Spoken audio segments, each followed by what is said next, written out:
अहम खबर कर्नाटक से है। बदउनवान सरकारी अफसरों के घर पर छापे से जुड़ी ये खबर है। एंटी करप्शन ब्यूरो की बड़ी कार्रवाई यहां पर की गई है। बेंगलुरु समेत 78 मुकामात पर एसीबी की छापेमारी। 18 सरकारी ऑफिसर्स के घरों पर ये छापेमारी की गई है और बड़े पैमाने पर छानबीन का सिलसिला जारी है। तो बेहद अहम कर्नाटक से ये बड़ी खबर है। बदउनवान सरकारी अफसरों के घरों पर छापेमारी की गई है। एंटी करप्शन ब्यूरो की ये बड़ी कार्रवाई है। एक दो नहीं बल्कि बेंगलुरु समेत 78 मुकामात पर एसीबी की ये छापेमारी है। 18 सरकारी ऑफिसर्स के घरों पर ये छापेमारी की गई है। इस तरह से हम कह सकते हैं कि बड़े पैमाने पर छानबीन का ये सिलसिला जारी है। क्या कुछ इस पर निकलकर सामने आएगा, कौन वो ऑफिसर्स थे, क्या उनके ताल्लुक से निकलकर सामने आएगा, इन तमाम अहम मालूमात पर भी हमारी नजर बनी हुई है। सीधे रुख करेंगे हमारे साथी रऊफ हलूर का। रऊफ, बेहद अहम इस खबर को माना जा रहा है। ये छापेमारी से जुड़ी जो खबर है, तफसीलात आपसे चाहेंगे।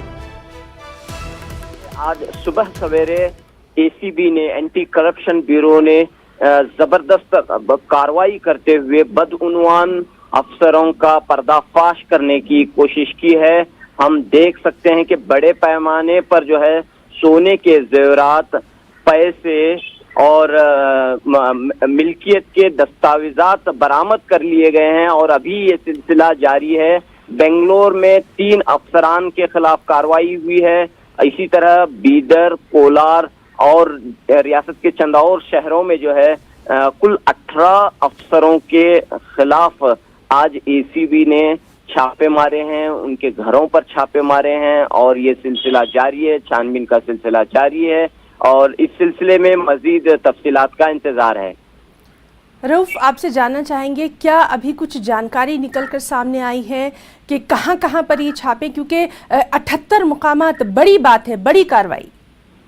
जी बिल्कुल, यहाँ पर हम देख रहे हैं कि बेंगलोर में जो मुख्तलिफ महकमों के जो अफसरान हैं, यानी 3 अफसरान जो मुख्तलिफ महकमों से जुड़े हुए हैं, उनके खिलाफ कार्रवाई हुई है। इसी तरह चाहे वो आबपाशी के महकमे से हो, रेवेन्यू के महकमे से जुड़े अफसरान हैं इसमें, तो इन अफसरों के खिलाफ एसीबी ने कार्रवाई करते हुए बड़े अब जो तस्वीर सामने आई हैं, बड़े पैमाने पर जो है जब्ती हुई है और शाम तक उम्मीद के एसीबी इस सिलसिले में सरकारी बयान जारी करेगी। जी बिल्कुल रऊफ, तो बहुत बहुत शुक्रिया आपका अदा करना चाहेंगे बेहद अहम जानकारी के लिए।